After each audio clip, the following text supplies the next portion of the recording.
তো হ্যালো বন্ধুরা, আমি এখন আছি মায়াপুর। তো বছরের প্রথম দিনে তোমাদেরকে মায়াপুর ভ্রমণ করিয়ে দেখাবো কেমন কি।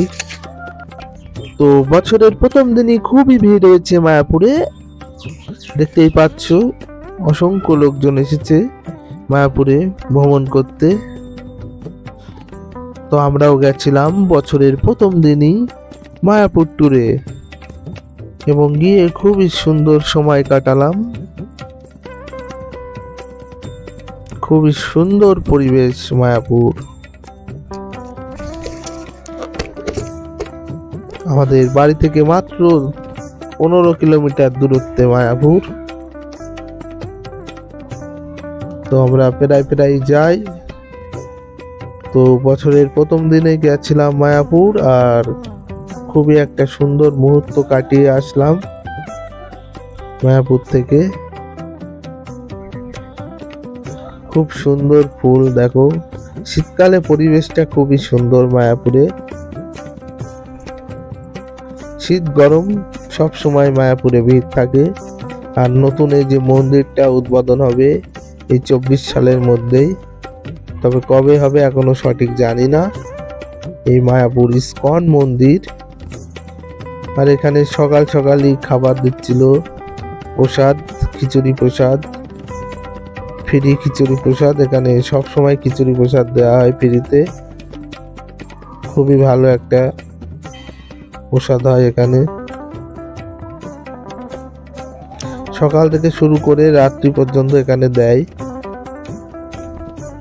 বাটিতে করে। তো তারই লাইন, এটা মস্ত বড় লাইন পড়েছিল, দেখতেই পাচ্ছ কতটা বড় লাইন। এই যে শেষে দাঁড়িয়ে পড়লাম আমরা এখানে,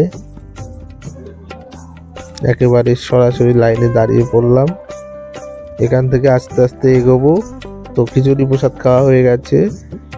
এই যে ইস্কনের চূড়াটা দেখতে পাচ্ছ খুবই সুন্দর। এই 24 সালে ইস্কনটা পুরোপুরি কমপ্লিট হয়ে খুলে যাবে।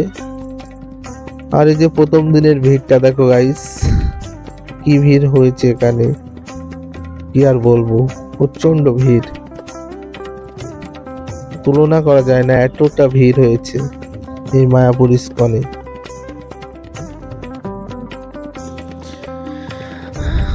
তো দেখতেই পাচ্ছ কাজ কমপ্লিট চলছে এখনো। এই 24 সালে ওপেনিং হওয়ার কথা, তো হয়ে যাবে 24 সালে ওপেনিং। তো এই যে আমি বাইরে দাঁড়িয়ে আছি আর সাইডের সিনগুলো নিচ্ছি, কেমন কি দর্শনার্থী এসেছে সেগুলোই। আর 3 জন ভিতরে গেছে, তারা ভিতরটা ঘুরে আসতে গেছে। আমি যাইনি ভিতরে, কারণ ভিতরে ক্যামেরা অ্যালাউ করে না, ওই জন্য বাইরে থেকেই তোমাদের সবটা দেখাচ্ছি। খুবই সুন্দর পরিবেশ আর খুব সুন্দর লাগছে দেখতে। এই সামনে থেকে মায়াপুরের এই যে একদম ইস্কন মন্দিরের একদম সামনে, এটা এরকম লাগবে দেখতে, বুঝতেই পারছো কতটা বিউটিফুল লাগবে কমপ্লিট হয়ে যাওয়ার পরে। এটাও একটা মন্দির, খুবই পুরনো একটা মন্দির এটাই সবার আগে। খুবই ভিড়, খুব ভিড় সত্যি। বছরের প্রথম দিন আর ভিড় হবে না তা কখনো হয়? খুবই সুন্দর ভিড় ছিল মায়াপুরটা, সারাদিন ঘুরলাম, খুব মজা করলাম। এরপরে তোমাদের গোশালার ভিডিওটাও দেখাবো। তো এই ভিডিওটা লাইক কমেন্ট শেয়ার করে দিও আর সাবস্ক্রাইব করে দিও। এরপরে যে ভিডিওটা আসবে গোশালার ভিডিও, মায়াপুরের যে গোশালা, গোমাতাগুলো যেখানে থাকে।